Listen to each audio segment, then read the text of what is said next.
Hola, ¿qué tal? ¿Cómo están todos? Bienvenidos a El Recetario, el podcast del Mister. Y pues bueno, como ven, evidentemente estamos aquí en la Casa de los Diablos Rojos del México, en el museo, con Jorge del Valle, que es presidente ejecutivo de los Diablos, con quien, pues bueno, vamos a estar platicando un poco de su historia personal, porque es importante y queremos saber qué hay detrás de la vida y de las experiencias de los dirigentes. Jorge, muchísimas gracias por estar aquí con nosotros. Al contrario, gracias y bienvenidos al infierno.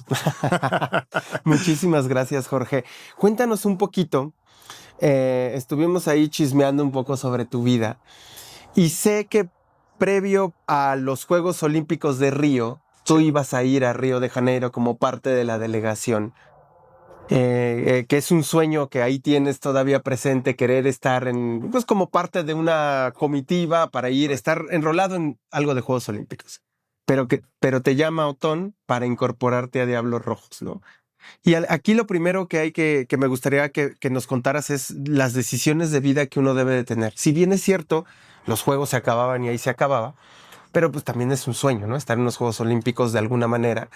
Y aquí pues a lo mejor el tema era continuar después de Juegos Olímpicos y más, pero al final toma una decisión que hoy pues te cambió la vida por completo. O sea, si lo ves, dices, híjole, pasaron muchas cosas, ¿no? Cuéntanos de ese momento que ahí hay algo que cambia completamente tu historia. Claro, sí, fíjate que sí, lo platicas y me voy recordando paso por paso. Evidentemente esta toma de decisión, yo tenía 24 años, yo llego a los 24 años a los Diablos Rojos del México, y a los 24 años lo que quieres es cumplir sueños, ¿no? No estás pensando probablemente qué voy a hacer de mi vida a futuro. Claro. Pero yo soy muy diferente. Yo realmente una de las cosas que me daba cuenta es que era el momento de tomar las decisiones que iban a catapultar el futuro. Y por un lado estaba Río, estaba el sueño, estaba cumplir toda esta parte, pero también estaba una realidad de regresar y seguir haciendo lo que yo hacía. No era una posición relevante, siempre considerando que lo que hago es importante, pero realmente en la estructura organizacional de en ese momento la Comisión Nacional de Cultura Física y Deporte, para empezar yo estaba en honorarios, ni siquiera era un fijo, un base, ¿no? Entonces, una de las cosas que empiezo a pensar, yo llegué a los 21 años una vez egresado de mi carrera a la Ciudad de México, es que de nada hubiera servido el tiempo que yo sacrifiqué de los 2, 3, 4 años si yo no pensaba cuál iba a ser el proyecto a largo plazo. Yeah. Y acá Otón, yo a Otón tuve el gusto de conocer en la CONADE y él me lo dejaba muy claro, me decía, oye, pues es que CONADE puede cambiar, pero si tú llegas acá, tienes la manera de hacer una carrera en la organización, claro, ¿no? Entonces, cambió mi chip, dije, ¿sabes qué? Pues vamos a postergar, tengo 24, en algún momento esperemos estar en unos Juegos Olímpicos, y tomamos la decisión de llegar a Diablos Rojos del México, muy diferente a lo que hoy hago. En ese momento me encargaba de las operaciones del Estadio Freynano, sí, seguridad, limpieza, concesiones, todo lo que es operación, pero la pelota me amarró y me enamoró muy rápido. Entonces, así fue la decisión. Y has pasado por diferentes procesos dentro de la organización. Estuviste, digamos, a ver, obviamente el Harpelú es un monstruo comparado con Freynano, pero entendías ya ahí, empezaste a entender gastos, compras, proveedores, ingresos, insumos, etcétera. Luego te vas un buen tiempo pues a las bases del béisbol, ¿no? Que es la academia, que es donde pues es el producto con el que se juega el pelotero, ¿no? Totalmente. Después llegas a una vicepresidencia deportiva. Sí, correcto. Y después, bueno, tomas eso. O sea, parece que todo se fue dando, ¿no? Entiendo que a lo mejor en un principio no era ese el camino, ¿no? O correcto. sea, decías, yo quiero superarme como cualquiera en una organización, pero ¿cómo describirías esos momentos en tu trayectoria dentro de la organización de Diablos y cómo se fue construyendo y minando este camino, pues para tomar la batuta de alguien que, pues bueno, detrás está don Alfredo, está su hijo, Tiago, y bueno, viene una gestión exitosa como la de Otón? ¿Cómo se fue gestando todo eso? Fíjate que yo creo que los dueños tuvieron una visión muy importante conmigo, que fue la de hacer una carrera, ¿no? Una de las cosas que tiene la familia Harp es que te da la oportunidad de irte formando y de ir en los procesos. Ellos entendían que mi base, mi rama era administración. O sea, entendía lo que era la administración. Pero yo no nací, yo no venía del mundo del béisbol. Más bien venía de un estado futbolero, como es Jalisco. Bueno, jugaste, ¿no? Jugué fútbol, y poco a poco la verdad es que ya lo que Charros ha hecho es magnífico y creo que ya están cambiando un poco la cara de lo que se percibía antes en mi estado, pero en ese momento tú no te hubieras podido dedicar al béisbol sin ir al origen. Y el origen es la formación. Es entender el escauteo, las herramientas, los jugadores, el desarrollo, porque entonces empiezas a entender el porqué de la dimensión de esta organización.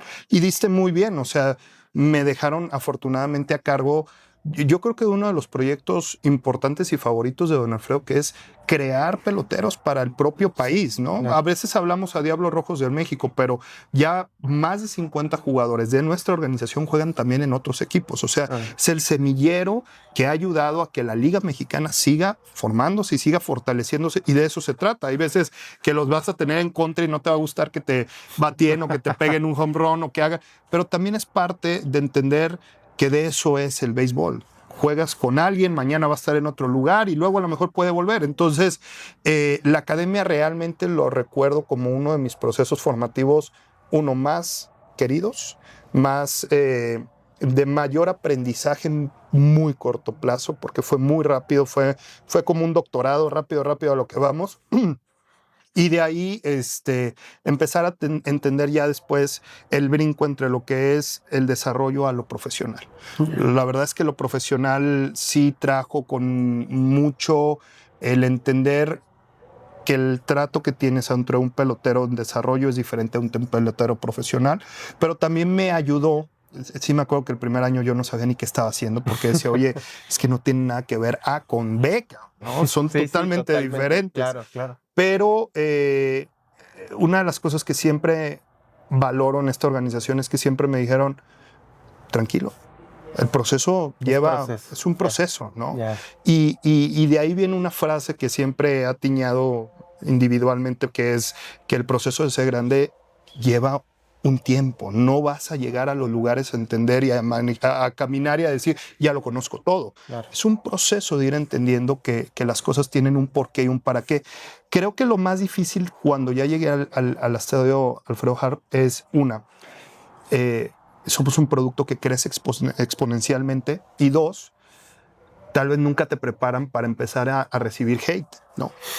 Y te lo digo en broma y te lo digo en real, porque nunca me imaginé estar frente a la organización más ganadora del béisbol mexicano como la persona que armaba el equipo.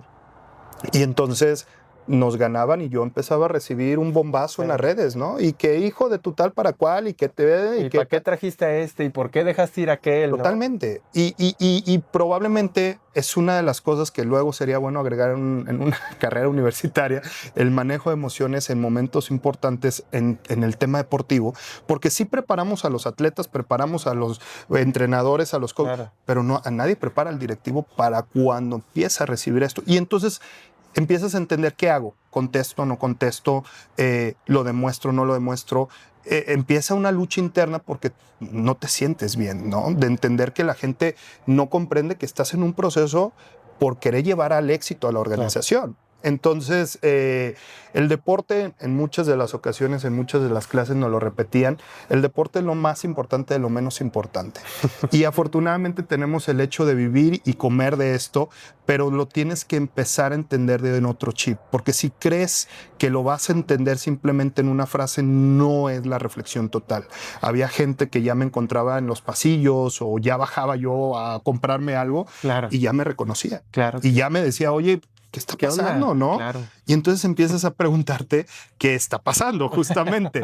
Pero ese proceso fue muy bueno. Creo que lo que nunca perdí de vista es el objetivo final, que era volver a un campeonato, nunca pensé en uno, siempre he pensado que esta organización está para una dinastía, para muchos campeonatos, pero el primero es el que rompe todo lo demás, ¿no? Entonces, sí vino en una profesionalización de mi parte. Entré a tomar consulta psicológica para poder soltar muchas cosas. Yo me sentía culpable de los resultados del equipo cuando yo no bateo, yo no picho, yo no hago nada de eso. Sí. Pero la misma situación de la atmósfera me hacía sentirme responsable de la situación. Y creo que es una línea muy delgada. No te puedes sentir culpable, pero tampoco te puede valer, ¿no? Claro. Es una parte en donde tú tienes que saber y reconocer que en cualquier industria hay objetivos que cumplir. Lo único es que aquí te chiflan, te griten y te aplauden. Cuando te aplaudan, recíbelos con humildad. Y cuando te chiflen, recíbelos con humildad, ¿no? Entonces aprendí en ese proceso a que mi preparación personal y profesional tenía que venir de la mano también. Entonces, muy bueno porque crecí mucho, pero complicado sí. Me imagino. ¿Cómo es sentarse con don Alfredo Harp a una reunión del día a día, ¿no? Recuerdo que creo que tú fuiste de Frainano, fuiste a la academia y tuviste que hablar con él, ¿no? Porque además es alguien que o sea, si es béisbol, hablar de béisbol, pues yo creo que él es de los que más sabe en este país, ¿no? ¿Cómo fue eso? ¿Cómo ha sido ese aprendizaje? Más allá de saber, entendemos que ha sido un empresario exitoso, ¿no? Esta parte, pero ya en el trato humano, ¿no? ¿Cómo es don Alfredo? ¿Cómo fue para ti? La verdad es que es una persona que deja un eco y una huella en la gente, porque nunca busca generar un conflicto si hay un problema. Y a esto me refiero a cómo fue. Siempre fue una plática para sumar. Siempre hay historias de qué hablar.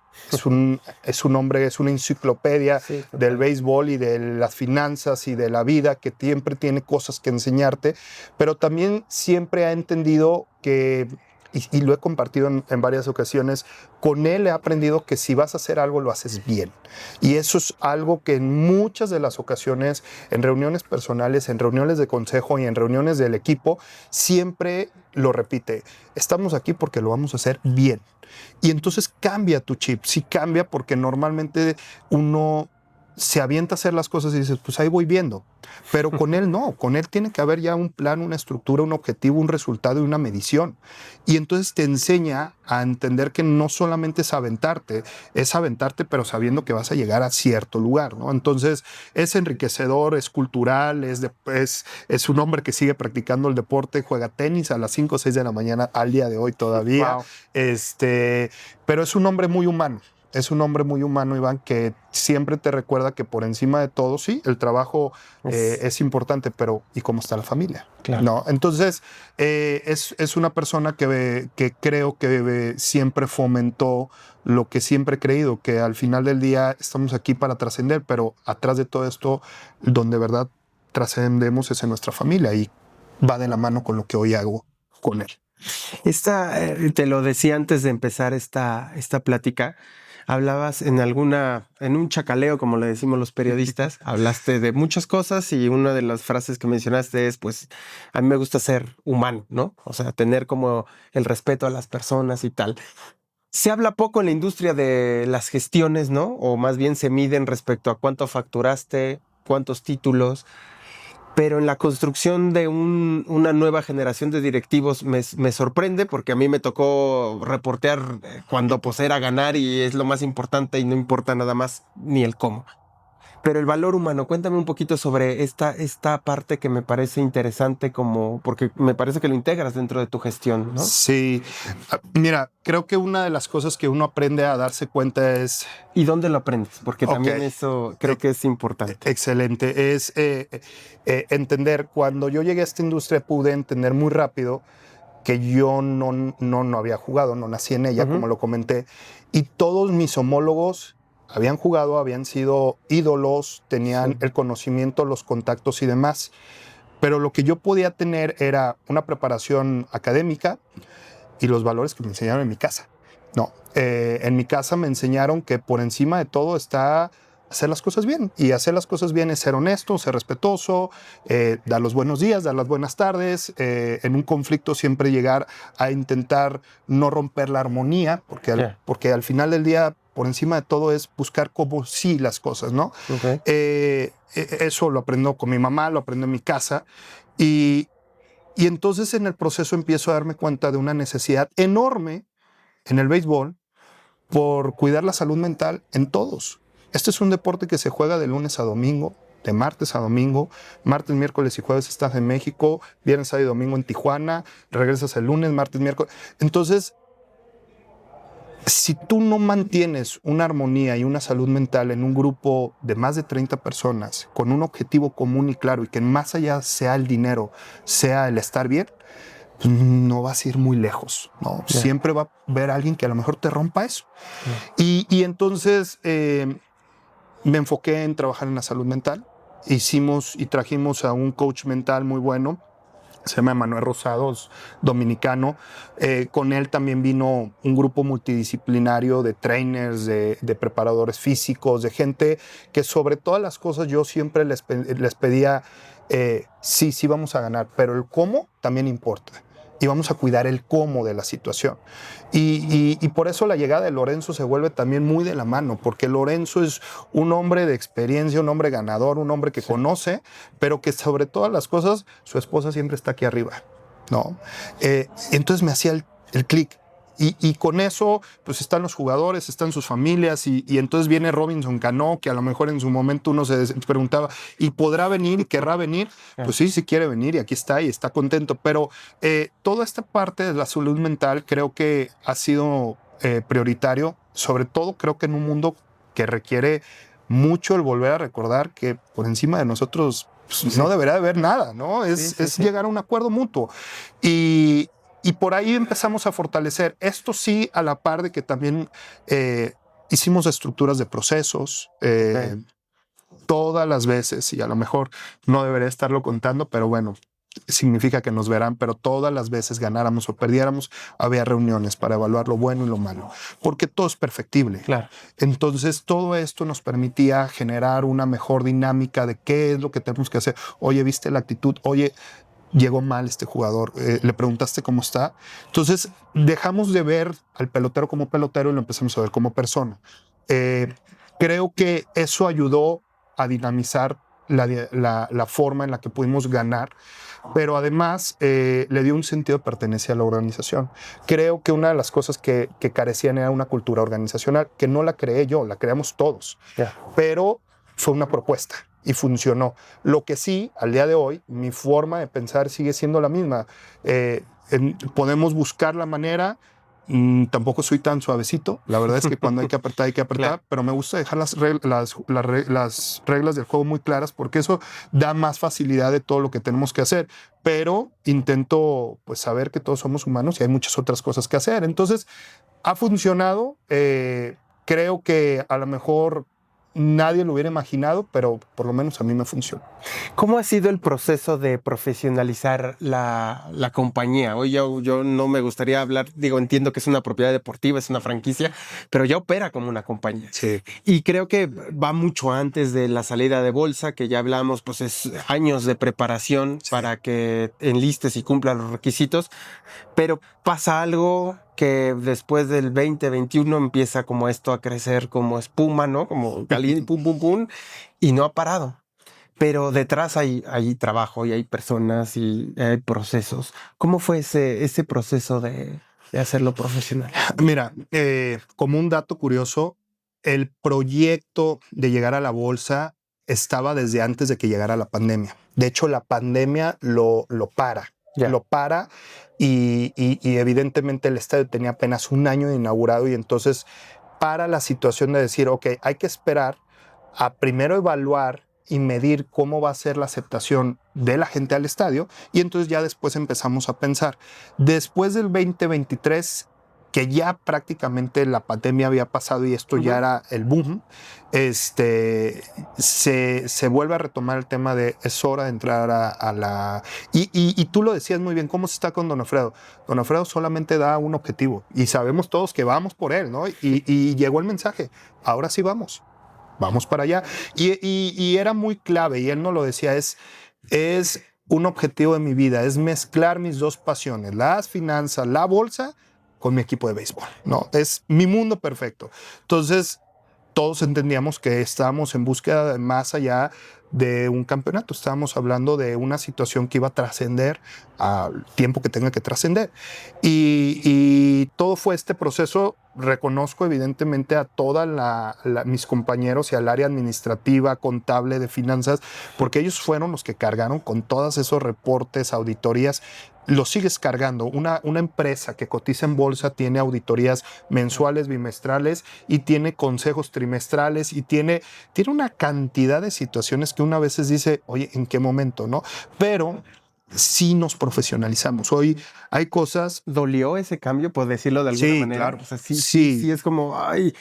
Es que yo te voy a platicar algo que a mí me pasaba a nivel deportivo. Finanzas me decía, necesito que en los últimos 5 días de tu mes me proyectes si vas a quitar un jugador o no. Oye, pues ¿cómo voy a decir eso, no? Pues de eso depende del juego. No, lo necesitamos saber, porque de eso depende de temas de nóminas y demás. Ok, está bien. Entonces yo me tengo que aprender a preparar, a tomar decisiones. Y las decisiones antes las tomaba ahorita. ¿Le fue mal? Ya. Ahorita. Ya vas 2 partidos más, vámonos. Exacto, ¿no? que es una mala forma del béisbol que tenemos. Sí. Como hay tantos cambios que puedes hacer, mueves y desmueves y demás, y tú puedes evaluar del 2023 al 2025, dejamos de ser la organización que más jugadores cambiara por la que menos cambiara, porque empezó a haber por obligación una proyección. Y entonces decía, ¿sabes qué? Pues a lo mejor me guardo los 5 días del último mes para evaluar bien qué decisión tomar, y entonces la tomo al primero de mes. Pero entonces le doy una oportunidad al jugador de demostrar si fue una mala noche, un mal día, o 2 o 3. Sí, o 2 semanas malas, ¿no? Exactamente. Entonces, sí dolió, porque fueron cosas que nosotros no practicábamos y que nadie te puede decir, sí, yo lo hago así. No funciona de esa manera. Pero mira, hoy nos dio éxito. Jorge, cuéntame un poquito sobre el tema de la transparencia, porque obviamente al estar en la bolsa, pues yo ya sé cuánto facturaron, cuánto ganaron, cuánto perdieron, y es bien complicado en América Latina que exista transparencia en el deporte. Digo, en algunos países, si me salgo un poquito del deporte, Inglaterra, aunque sean empresas privadas, publican de esto facturamos y así le hacemos, ¿no? ¿Cómo ha sido tomado esto en la industria? O sea, tú que platicas con la gente de béisbol o hasta de otros deportes, el tema de la transparencia, ¿qué tan importante lo miras para el desarrollo, inclusive del negocio? Claro, mira, yo creo que el tema de la transparencia es algo cultural y es de América Latina, totalmente. No estamos acostumbrados a que la gente esté enterado de nosotros. Y a lo mejor está bien, eso nos enseñaron. Yo recuerdo a mi abuela que me decía, no cuentes las cosas porque se puede... No digas cuánto ganas. Exactamente. ¿No? Y tal vez socialmente también a veces corremos los riesgos de que mientras más información, más riesgos, ¿no? En muchos otros índoles que no voy a intentar tocar. Pero creo que a nivel deportivo, mientras más transparencia empiece a existir, más las empresas van a empezar a voltear a la industria deportiva. Sí tenemos mucha presencia, pero no en las cantidades que quisiéramos.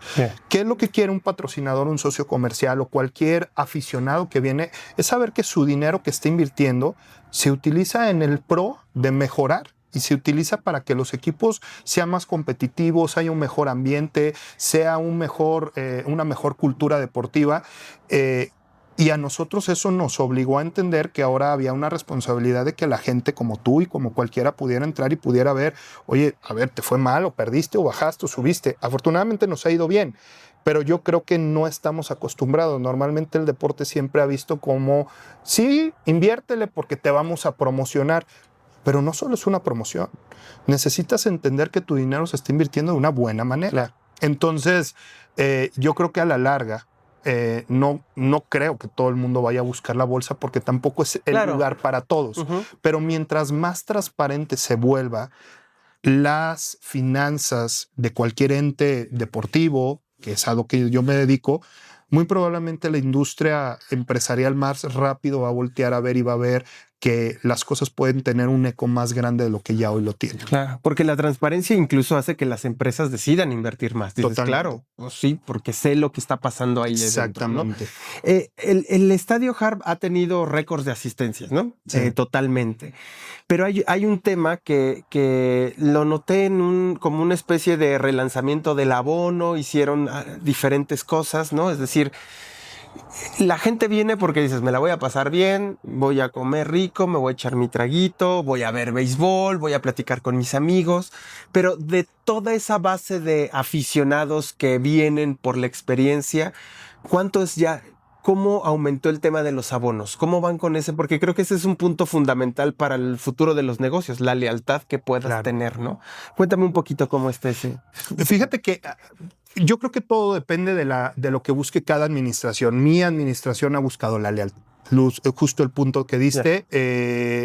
Con eso conlleva ciertos riesgos que tal vez ahorita te platico, pero vi inclusive algunos videos de aficionados, de influencers que cuestionaban, decían, seguramente a Diablos no les está yendo muy bien. Al contrario, nos está yendo muy bien. Llevamos un 30% arriba del último año en cuanto a la venta de abonos. Ha sido bastante, pero justamente porque se volvió una de las situaciones prioritarias, por lo menos para mí. Crear la lealtad es, al final del día, cuando yo llegué a esta industria, a mí me dijeron una frase que me la quedé guardada y decía, nuestro trabajo es hacer que antes de que las luces se prendan, el estadio esté lleno. Y esa es mi manera de pensar. Antes de que las luces estén ya encendidas, esto tiene que estar soldado. Y eso significará que hice bien mi trabajo. Y eso lo tengo guardado y me lo he llevado porque creo que mientras más lealtad tú empieces a crear, el aficionado entonces pasa de ser un aficionado a ser familia dentro del béisbol. Y cuando te refieres a la familia, es una persona que te va a acompañar de martes a domingo, llueve, truene, relampaguee. O que pierda.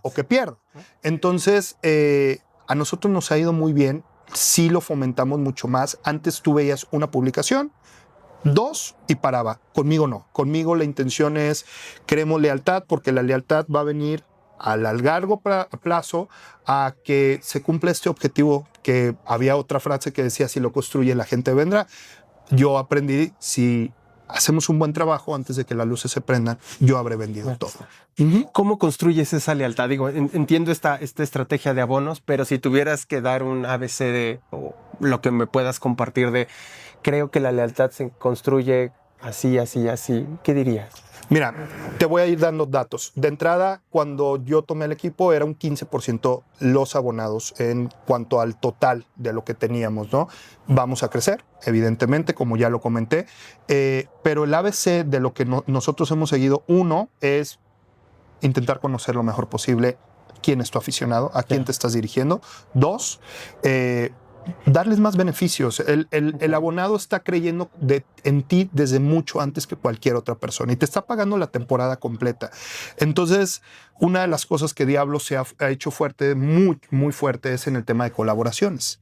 Nuestras colaboraciones hoy cada vez son más un sold out. Stitch voló la semana pasada a nivel femenil. Star Wars se vuelve ya algo muy buscado y vienen muchas más que vamos a tener este año. Entonces, hoy nuestros abonados tienen el beneficio de que ellos pueden entrar a comprar antes y a tener esta búsqueda de que no nada más tu pasión va a trascender a las gradas, ya empieza a trascender a moda, a vestimenta, a sentirte diferente. Y la última, que si pudiéramos decir un ABC, creo que es mantener ese seguimiento durante todo el año. No nada más es cuando estás aquí. Cómo te sigo consintiendo, cómo te sigo dando información y promociones durante el proceso, que muy bien lo has sabido hacer tú, y discúlpame si lo vamos a comentar, pero el mantenerte presente te ayuda a que la gente no se olvide de ti. Y lo han hecho muy bien ustedes en el Mister, y creo que es observar lo que están haciendo bien la gente en la industria y traerlo también a lo que uno hace. Hicimos un estudio de mercado del béisbol a finales del año pasado para conocer el comportamiento, consumo y tal. Y una de las preguntas que me pareció básica era quién era el equipo favorito.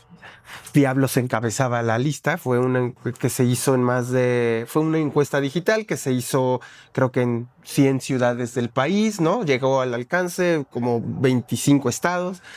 Y me sorprendió que hay fans de los Diablos viendo la data en todo el país. Está impresionante. 25% era el dato que ustedes encabezaban y me sorprendió que estaba ahí Sultanes y Tigres, ¿no? Sí, correcto. Pero hay un punto que me parece muy interesante porque entiendo que el 51% de las personas que acuden al HARP son mujeres. Sí. Muchos años malamente pensamos el béisbol como el fútbol es de hombres, ¿no? Exacto. Cuéntame de este fenómeno que es, pues estamos hablando que es más de la mitad. Sí, yo creo que es un caso de éxito en un mercado enorme y consumidor. Sí. Quiero dejar en claro que es entender que si tú das garantías, que creo que esa es la palabra clave, el segmento femenino ha crecido porque hemos dado la garantía de la seguridad, hemos dado la garantía de una buena comida y un buen ambiente, y hemos dado la garantía, y creo que lo puedo presumir, de que nuestros baños están limpios. Y una de las cosas que como familia, la doctora Isabel nos decía es, ya se dieron una vuelta a los baños a ver cómo están los baños, porque para nosotros eso es muy importante. Y es entonces aprender a escuchar a tu consumidor. Ella, como dueña, como consejera, también es consciente de que nadie va a venirse a la pasar bien si el baño no está bien, ¿no? Totalmente. Es un pequeño detalle, pero que si lo sabes cuidar, va a ayudar. Dentro también de nuestros estudios de mercado hemos recabado información en donde las mujeres se sienten más seguras en nuestro estadio que en cualquier otra parte de la ciudad. Saben que cuando ellas vengan solas, sin ningún hombre que las acompañe, no va a pasar nada. Y eso es un sello de garantía que hoy es lo primero a cuidar cuando nosotros abrimos las puertas de este estadio.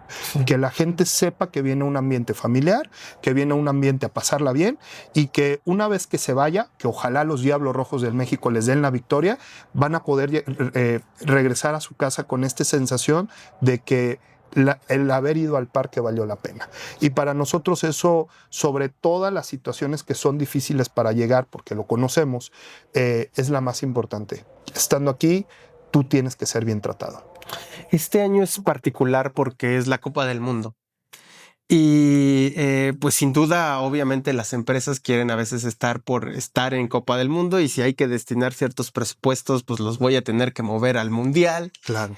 Y ahí el negocio afecta a las otras franquicias, propiedades. ¿Cómo va a afrontar esto que es esta realidad, Diablos Rojos? ¿Cómo se va a sumar como que fuera parte de este discurso? ¿O qué va a hacer en términos de negocio? Porque no siento que va a ser un año muy fácil, ¿no? Estaba revisando los números.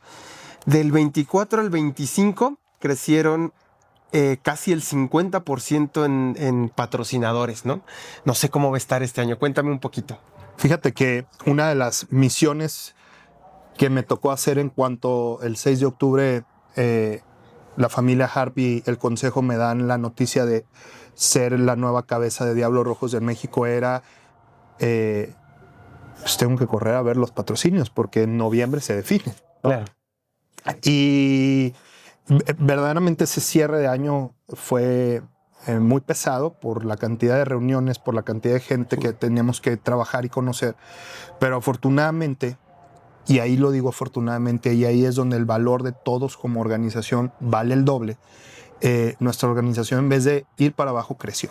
Okay. Creció, voy a guardar ese número a nuestro reporte de la bolsa, pero lo vas a poder ver.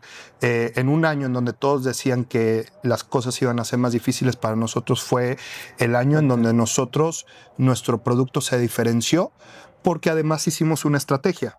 Dejé de vender a un año y vendí a 3. Ok. ¿Sabes qué? Yo sé que para ti va a ser difícil este año, no te voy a complicar, pero ten un compromiso conmigo al segundo o tercer año, porque entonces eso me da lealtad. Ok.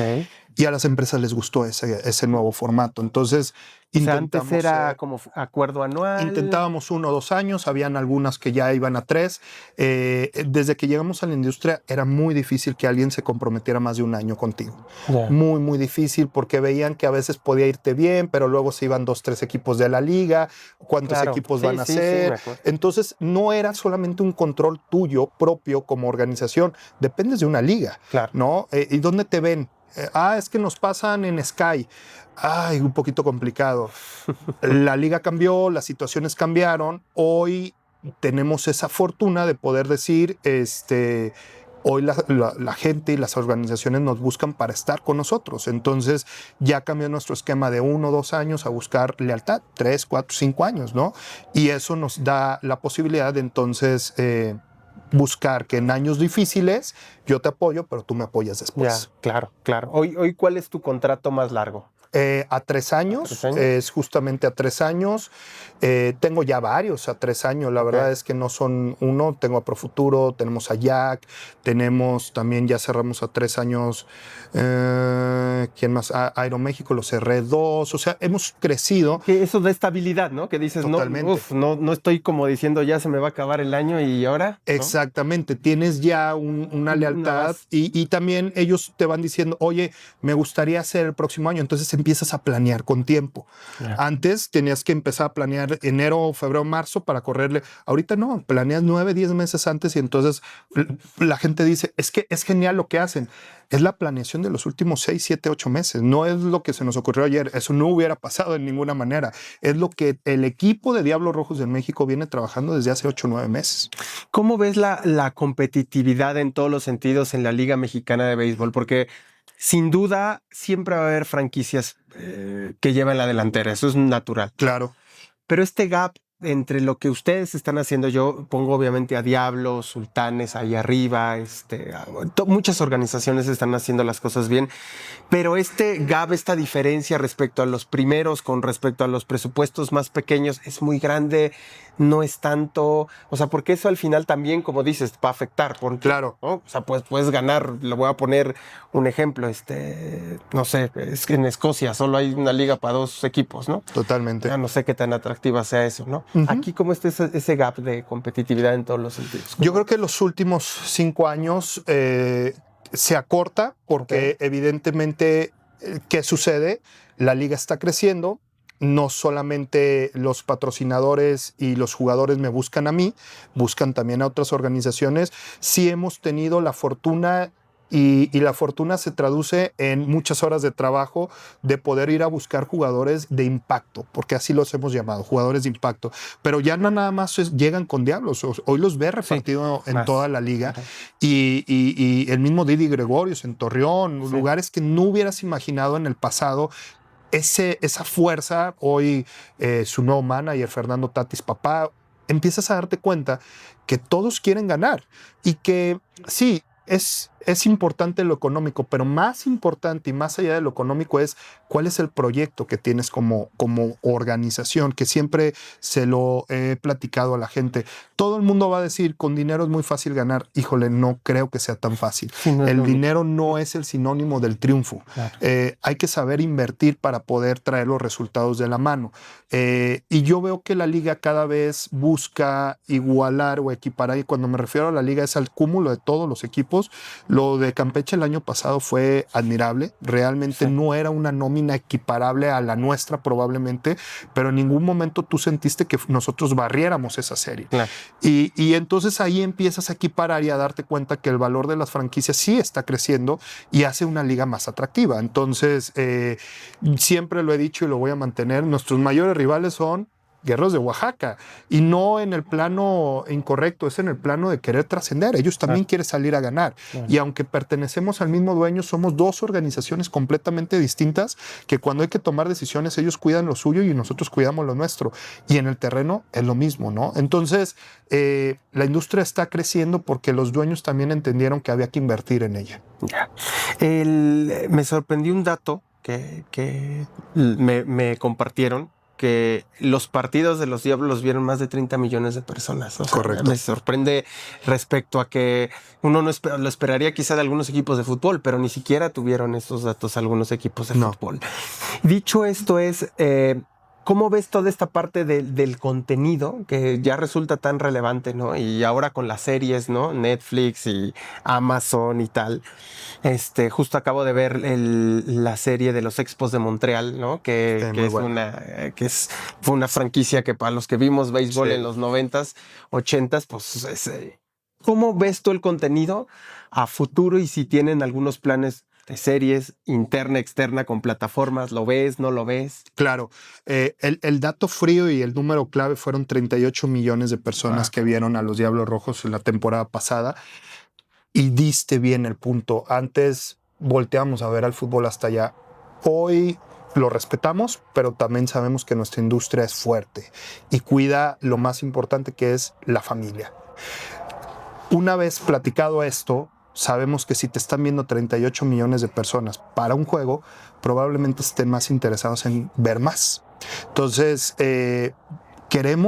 intentamos trabajar en proyectos que puedan funcionar para que nuestro deporte y nuestro equipo sea más distribuido en diferentes formas. Queremos crecer en otras industrias, pero también somos conscientes de ir, como te lo decía, cuando vamos a ir a algo es porque vamos con todo. Entonces vamos en ese paso a paso, tenemos que mantener ese número en un año tan complicado para que entonces afiancemos nuestra industria en un año en donde probablemente podrías poner un pretexto que es el fútbol, pero más bien es la área de oportunidad de decir, y cuando la gente no esté viendo fútbol, ¿qué va a ver? Y ahí tiene que estar el béisbol. Claro, totalmente. Últimos dos temas, Jorge. Uno es, entiendo que por lo que me has platicado, pues seguramente tu visión de negocios va más allá del 2026, que es un año atípico por el Mundial. Claro. Yo pensaría que tienes una mirada a menos 3, 5 años. ¿Cuál es ese roadmap? ¿Dónde quieres fortalecer las unidades de negocio de Diablos? ¿Dónde quisieras empezar a chequear que hay o explorar oportunidades? ¿Cómo ves el negocio?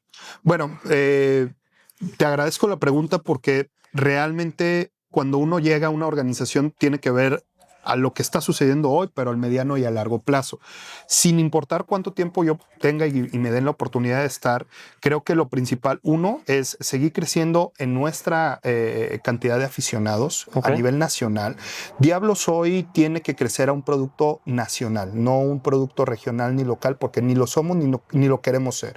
Queremos seguir siendo un producto nacional que nos puedas encontrar en nuestra merch o en nuestra presencia en todo el país. Eso significa redoblar esfuerzos, porque una de las cosas que yo vivía cuando me tocaba al inicio que llegué a Diablos, ir a Los Mochis o Navojoa o diferentes otros lugares, oye, me gusta tu chamarra, es que aquí no venden nada de Diablos.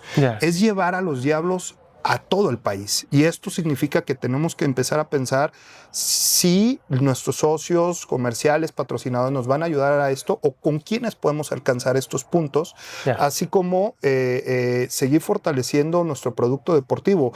Yo creo que en el momento que creamos que ya tocamos el límite, empezará la decadencia y no podemos pensar en eso. Creemos que tenemos que seguir pensando en ganar. Entonces, sí queremos seguir ganando, queremos que nuestro producto siga siendo ganador y que se siga conociendo. Y ya tal vez en un largo plazo es la internacionalización, ¿no?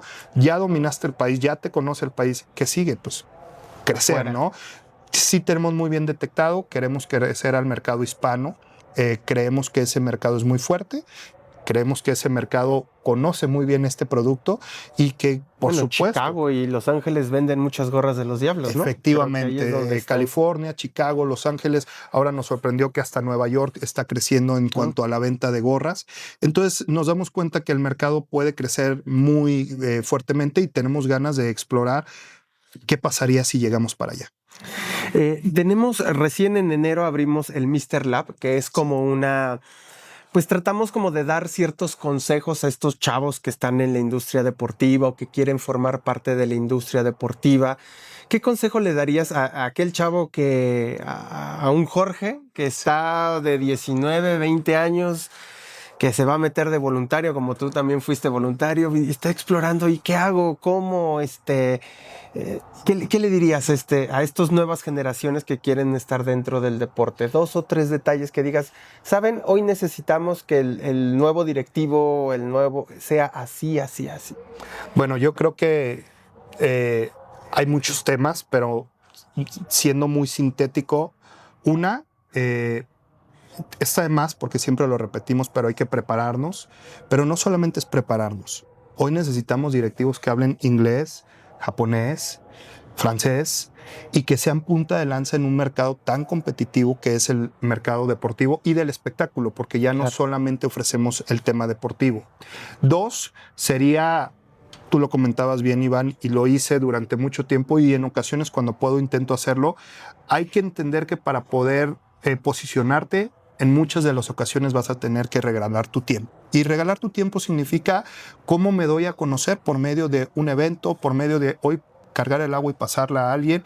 Eso te va a ayudar también a conocerte, a que la gente diga, oye, mira, este chavo, esta chava es movida, tiene disponibilidad, tiene ganas, ¿no? Y tercero, tal vez para mí muy importante que hoy por hoy entiendo es el profesional del deporte no solamente debe conocer el deporte. Hoy la industria te exige prepararte en finanzas, hoy la industria te exige conocer de contabilidad, de mercadotecnia, de comunicación, porque ya la industria es una industria muy juvenil, muy dinámica y tienes que estar preparado para que esto suceda. Una de las cosas que daba en una universidad, en una plática que di hace unos cuantos meses fue, hoy curiosamente mis perfiles que más busco son perfiles sabemétricos, ingenierías, comunicación.